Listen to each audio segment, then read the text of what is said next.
Hi there, irasemase. Welcome to my channel. Channel gue harusnya tentang jalan-jalan ya, traveling. Cuman karena lagi corona, jadi selama 2020 ini nggak pernah jalan-jalan sama sekali.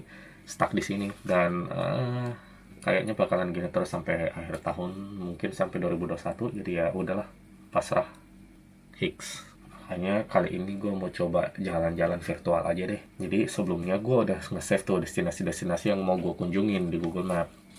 Gue sering explore gitu di Google Map, lihat tempat-tempat unik yang apa, area-area terpencil, eh, atau area-area yang nyempil.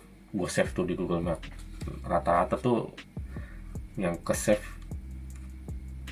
ini micro countries gitu, yang luas areanya nggak jauh lebih gede dari sekecamatan kali ya di kampung gua, atau negara-negara di Oseania deh. Bayangin tuh, pulau-pulau segede di Kepulauan Seribu atau Derawan atau apa ya, Gili, tapi itu satu negara segede itu doang. Seru nggak tuh lu bisa explore satu negara pakai sepeda motor atau sepeda, bahkan mungkin jalan kaki. Who knows, tapi ya nggak semuanya kayak gitu, cuman analogi aja. Nah, seru kan, penasaran kan?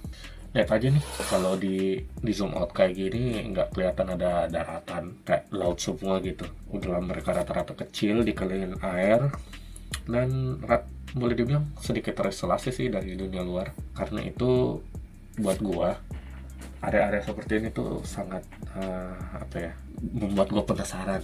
Mereka like diamond in the rough, mereka punya pesonanya tersendiri gitu kan, terpencil. Jadi penasaran kan, pengen ke sono. Ya someday kalau punya duit sih pengen ke sono, amin. Untuk episode pertama ini gua mau bahas tentang Vanuatu ya, karena lagi sempat heboh tuh kemarin gara-gara sidang PBB. Tapi gue nggak mau bahas dari segi politiknya, gue mau bahasnya dari segi ya jalan-jalannya aja. So, welcome to episode pertama gue, Vanuatu.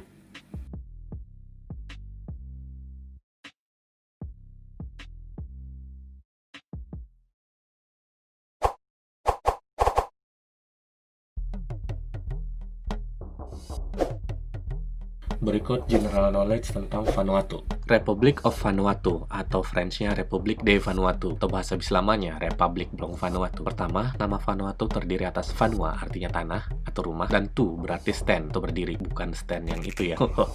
Digabungin mengindikasikan mereka ini negara independen. Benderanya hijau berarti kekayaan, merah berarti darah, hitam berarti rakyat. Warna kuning berbentuk Y ini mengindikasikan gospel yang tersebar di seluruh Vanuatu. Mereka rata-rata Kristen. Emblemnya Bortus atau gading babi hutan merupakan simbol tradisi dan kekayaan. Di dalam Bortus ini ada pohon namale, pohon Hasana, yang mempunyai 39 helai daun, yang melambangkan 39 member ethnic tribe. Lokasinya di selatan Samudra Pasifik, dikelilingin lautan cuy. Gak ada borderland di sini. Negara tetangganya New Caledonia, Papua Nugini, Solomon Island, Fiji, Australia, dan New Zealand. Negara terkecil nomor 40 menurut link ini, dengan luas area 12.189 km², termasuk luas lautan. Kalau luas daratannya aja sekitar 4.700 km². Cuman sekitar 90% tanahnya yang dimanfaatin untuk agrikultur. Bagian besar area pesisir berupa gunung batu dan koral. Tuh, segede itu doang tuh Vanuatu. Tapi kalau dimasukin di Indonesia gimana ya? Coba kita lihat. Oh, panjang juga ya. Kirain bakal kecil banget gitu. Lebih gede yang Maluku tapi ya. Coba kalau bandingin sama Singapura. Oh ya Allah, Singapura lebih kecil lagi. Kecil banget malah. Mungkin kalau dibandingin sama Pulau Jawa, kalau soal panjang doang ya, mungkin sama.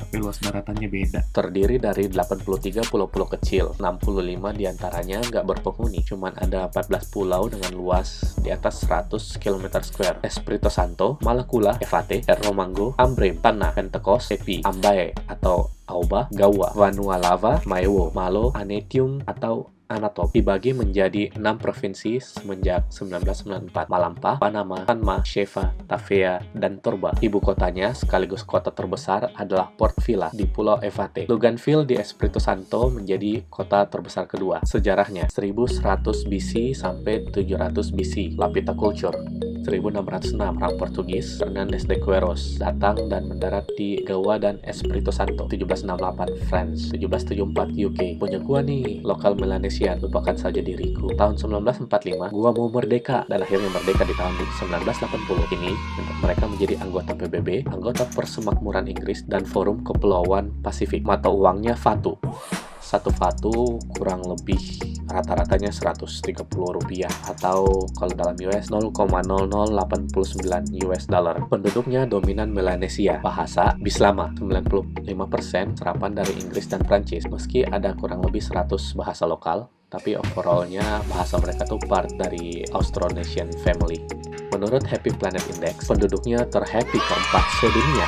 Wow. Mereka dominan Kristen. Tahun 2017 sekitar 200-an orang convert ke Islam. Agama Bahai, Jehovah Witness, Mormon, dan Buddhis juga aktif di sini sebagai minoritas. Yang unik, kepercayaan Prince Philip Movement, as in Pangeran Philip, suaminya Queen Elizabeth dari Inggris teh. Jadi ada legenda kuno di orang-orang kepulauan tanah bahwa ada seorang manusia berkulit pucat yang merupakan putra dari roh Gunung Agung yang berkelana mengelilingi lautan dan akhirnya menikahi seorang putri dari kerajaan yang besar. Well, fit in right. Beliau semacam dewa di sana. Sekarang bagian jalan-jalannya. Visa bagaimana? Ada sekitar 120 negara yang mendapatkan visa exemption Vanuatu. Dan jeng, kita bukan salah satunya.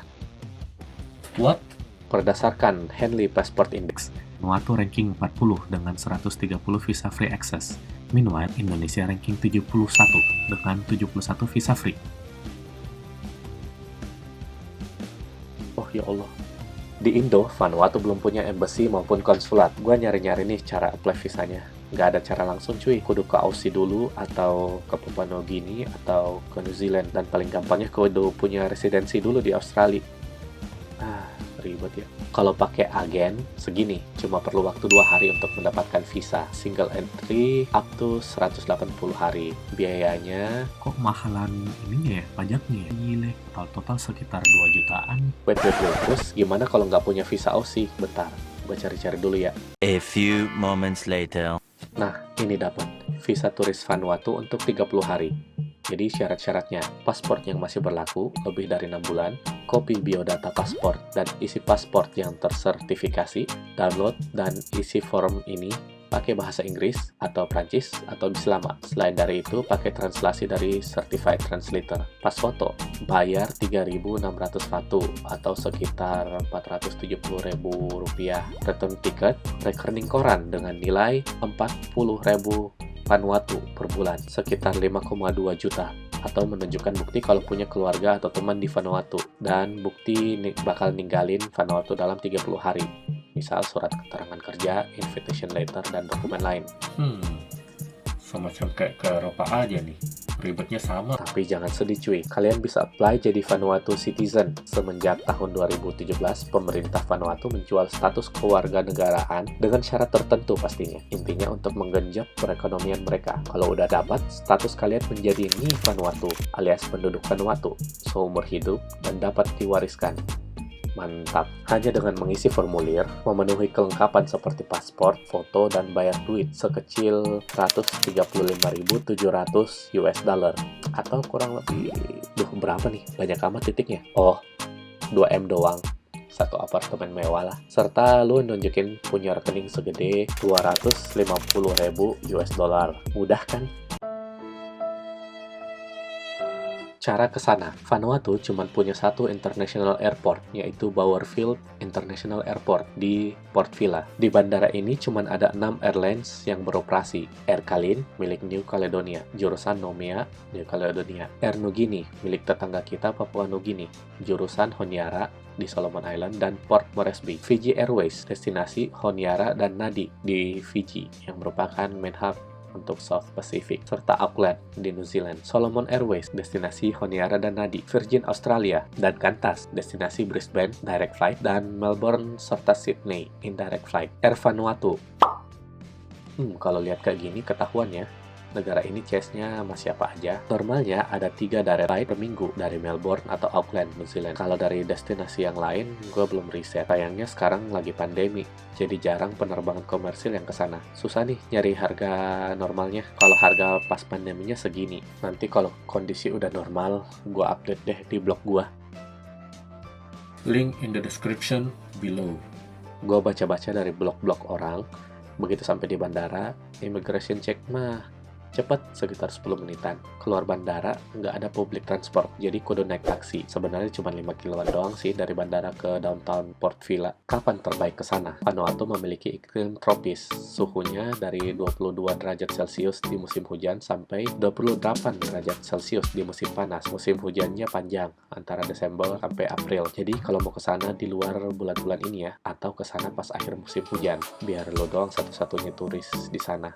Up to you. Budget guest house biasanya start dari 3.100 Fatu atau sekitar 400.000 rupiah per malam, termasuk wifi dan breakfast. Airbnb start dari 3.400 Fatu atau 430.000 rupiah, tapi rata-ratanya sih sekitar 5.600 Fatu atau 715.000 rupiah. Nggak boleh camping di sini. Lihat di sini untuk review budget guest house-nya. Transport antar pulau, naik pesawat domestik atau charter. Domestic flight lu kudu bayar pajak bandara 200 Fatu. Standard weight allowance 10 kilo check-in, 5 kilo carry-on. Atau naik perahu, cargo boats atau ferry. Cuman jadwalnya nggak beraturan, tergantung cuaca. Jadi kalau mau tahu jadwal langsung datang ke pelabuhannya, tanya orang-orang kargonya. Harganya dari 4.000 sampai 8.000 Fatu, atau sekitar 500.000 rupiah atau 1 juta. Transportasi darat dalam kota. Rental motor bisa, tapi dalam kota doang. Nggak disarankan keluar kota karena jalanannya yang super jelek. Berlubang, berlumpur, rata-rata belum diaspal. Jadi skuter kayak Vespa, Mio gitu-gitu nggak bakalan selamat deh. Tapi kalau tetap nekat, ya wassalam. Alternatif lain, quad bike 4.800 Fatu per hari atau 615.000 rupiah. Rental mobil 8.400 Fatu per hari atau 1 juta rupiah. Nggak usah pakai international SIM di sini. FYI aja, di sini mereka nggak punya traffic light dan speed limit dalam kota 50 km per jam. Kalau luar kota cuma 10 km per jam. Emang nggak bisa ngebut sih karena jalanannya kayak gitu. Versi paling murahnya naik angkot atau minibus. Kalau ada yang lewat, lambaikan tangan. Paling dekat itu 200 Fatu atau 25.500 rupiah. Harganya tergantung jarak dan kalau weekend lama banget datang angkotnya. Ada sih paket hop on hop off, tapi cuma di Port Vila. Harganya 15 Australian dollar atau 155.000 rupiah per tiket. Makanan, diet orang Vanuatu base-nya tuh ikan-ikanan, seafood, dan akar tanaman. Yam, taro, kelapa, buah-buahan kayak mangga, nanas, pukat, itu umum di sana. Makanan khasnya, lap-lap macam puding dari yam atau taro yang diolah menjadi adonan, ditaruh di daun pisang atau daun bayam, dipanggang dalam oven di dalam tanah pakai topping daging atau ikan, lalu disiram pakai santan. Simboro, kentang, taro, atau umbi-umbian lain dibenyekin gitu. Lalu dibungkus pakai daun, lalu dimasak pakai santan. Kava, nah ini yang paling famous nih. Dia ini minuman psikoaktif, tapi non-alkoholik. Jadi kalau lu mau buy, minum ini. Biasanya buat seremonial, tapi sekarang dijual buat umum, buat turis. Sekali meal untuk makanan tradisional sekitar 1.700 Fatu atau 217.000 rupiah. Pizza 1.300 Fatu, 166.000 rupiah. Thai food, Vietnam food cuman ada di Port Vila sekitar 1.400 sampai 2.000 Fatu atau 180 sampai 255.000 rupiah. Bir atau kopi sekitar 375 Fatu atau 48.000 rupiah. Birnya hangat by the way karena mereka jarang yang punya kulkas. Air mineral 90 Fatu atau sekitar 11.500 rupiah. Daily cost backpacking style kalau dari blog-blog yang gue baca sediain 70 sampai 80 dolar per hari atau 1 sampai 1,2 juta rupiah per hari. Stay di budget guest house, masak sendiri atau bawa Indomie deh, nggak usah party. Aktivitas yang murah-murah aja, mau lebih hemat banyakin jalan kaki, ngaso di pantai, nggak usah melaut, nggak usah hopping island. Madesuk juga ya. Mid-range sekitar 200-an dolar per hari atau 3 juta rupiah per hari. Nginep di hotel atau Airbnb mid-class, meal out, diving, naik taksi atau rental motor, go to party. Terakhir, kalau Sultan mah bebas. Sekarang mari kita zoom in. Ngapain aja di Vanuatu? Karena pulau-pulaunya kecil, lu bisa hiking ke gunung volcano aktif dalam sehari, atau renang, diving, snorkeling, main ke pemandian air panas. Oke, pertama kita zoom in ke Port Vila. Ada apa di Port Vila?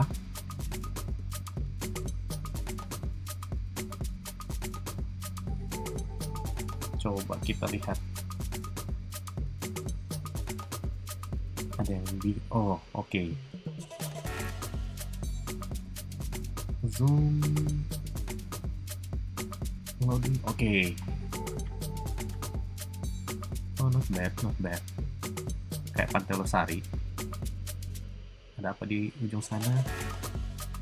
Ya, semacam Ancol lah.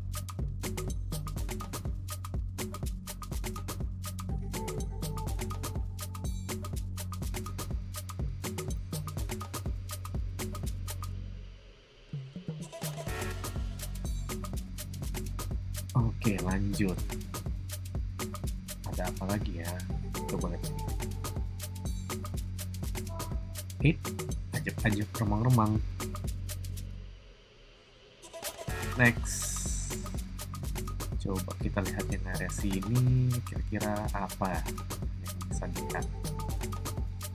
Oh, not bad. Not bad. Meskipun ya sedikit terbengkalai kali, tapi lumayan lah view-nya. Lautnya biru coy, bukan biru malah itu udah siang. Oke, nextnya kemana ya? Di dekat Port Vila ada Mele Evergreen Cascades Waterfall. Coba kita zoom in.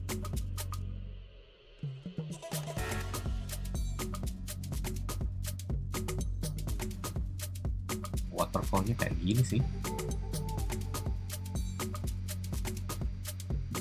Sekitar 5 kiloan dari Port Vila bisa hiking ke situ.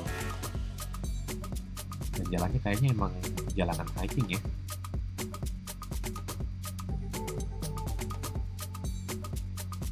Coba kita cek.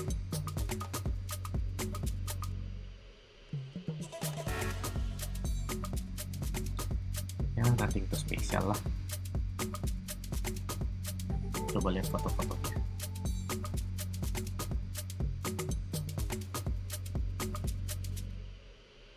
Nah, lihat aja. Fotonya oke lah. Di dekat Port Vila ada underwater post office. Nah, ini kalau lihat di peta kayak gini kayak di tengah laut, padahal mah ada pulau kecil gitu, pulau berpasir. Coba kita zoom in, bisa nggak? Oh yes, bisa. Cakep. Pulau pasir putih ya, kayak Pulau Seribu lah. Nah, underwater post office-nya kayak gimana ya? Jadi katanya di sini tuh ada kantor pos di dalam laut, underwater literally, dan itu beroperasional. Jadi kayaknya idenya datang dari postmasternya apa pas lagi mabuk kali ya. Jadi dia bikin ide gila. Tapi tahun 2003 beneran terrealisasi, dan lu bisa beli postcard waterproof di sini. Terus nyelam ke dalam laut buat ngirim kartu pos tadi. Gokil. Masih di Pulau Evate.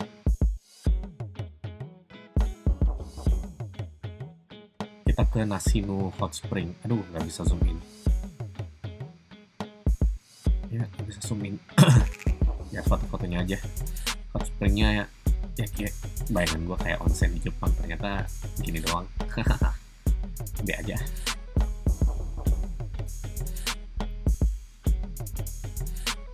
Ya ini mah kayak aku banget. Udah lanjut. Mount Tabue Masana di Espiritu Santo. Ini merupakan gunung tertinggi di Vanuatu dan juga tertinggi di Pasifik ternyata. Tingginya sekitar 1879 meter. Kalau bandingin sama Gunung Bromo sekitar 2300-an meter. Tapi meskipun terhitung pendek ya, di sini masih jarang banget yang berhasil menaklukkan gunung ini karena lokasinya tuh sangat terisolasi dan sangat sulit untuk mendaki sampai puncak. Jadi untuk ke sana tuh harus naik perahu dulu ke sisi kiri Pulau Tosanto, dan dari situ langsung nge-trek naik ke atas Bougainville. Ini di sini ada beberapa Blue Lagoon, pertama Riri Blue Hole. Coba kita lihat. Oke, loading. Kayaknya cakep nih. Gila, lagunya hijau banget, bersih banget airnya. Wah, gokil. Segar.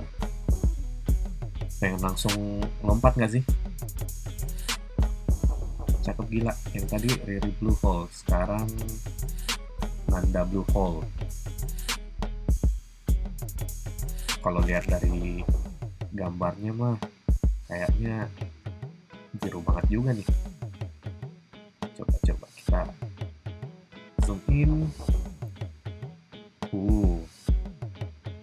Cakep, biru bersih. Cakep bet.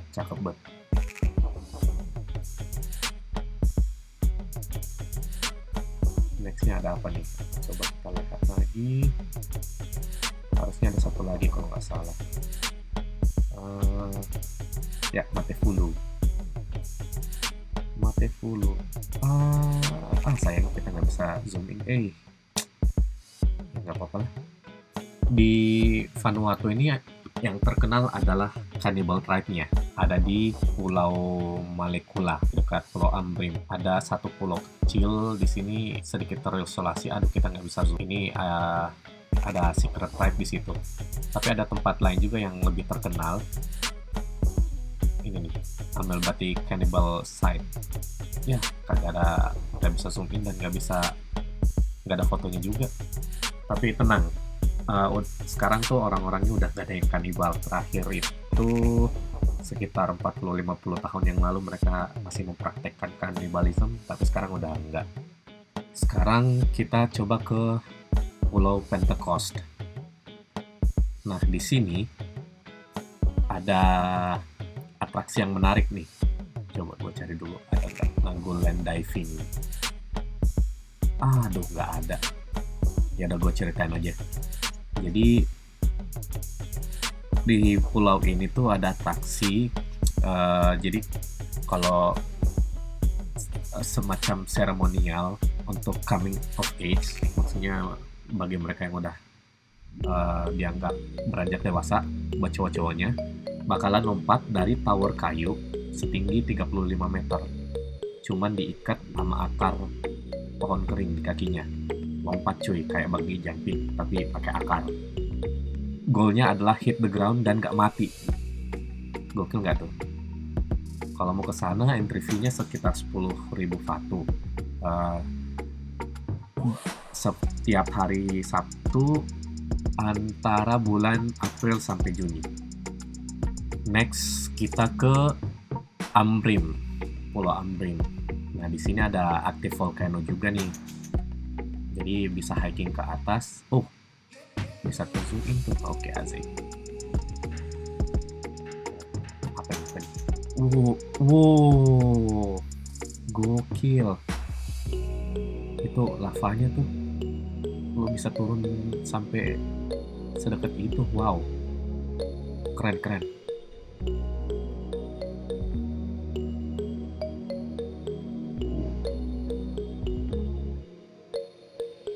Cakep banget.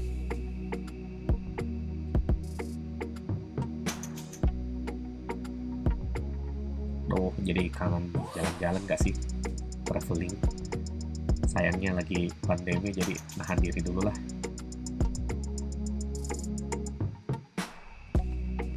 Mantap. Mount Nyasur. Nah, Mount Nyasur juga ini aktif volcano. Ada di Pulau Tanah. Sini juga bisa hiking. Tapi view-nya kalau nggak salah kayak ini deh, kayak Bromo. Ya, ada padang pasirnya gitu. Tapi cakupan Bromo sih kayaknya mah. Kalau lihat dari fotonya nih.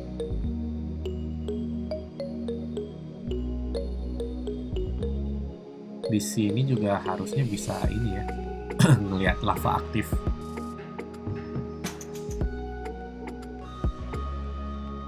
Tuh fotonya. Cakep. Nice.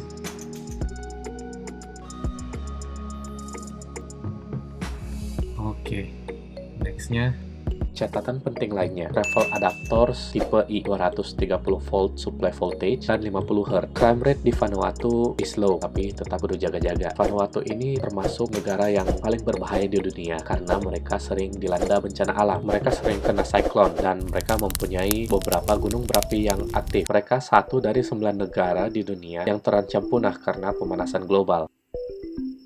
Mereka nggak punya militer, jeng. Karena iklim tropis dan area hutan, jadi malaria dan DBD di sini berkembang biak, apalagi pas musim hujan. Jadi jaga-jaga aja. Tahun 2011, 34% energinya dari energi terbarukan dan menargetkan 100% di tahun 2030. 0% tax rate, salah satu tax haven. Jadi orang-orang super hadir yang shady mungkin aja nyimpan duitnya di sini. Jeng. Oke, kira-kira segitu aja dari gua. Terakhir, apakah gua akan dan mau traveling ke sana? Ya, kalau ada kesempatan dan ada duit, ya kenapa enggak? Di luar urusan politiknya, gua emang tertarik sama negara-negara terpencil seperti ini. Bukan cuma negara sih, daerah-daerah terpencil lah. Selanjutnya, terserah kalian. Thank you for watching. Kalau ada salah info ya, mohon maaf. Enjoy traveling. Bye.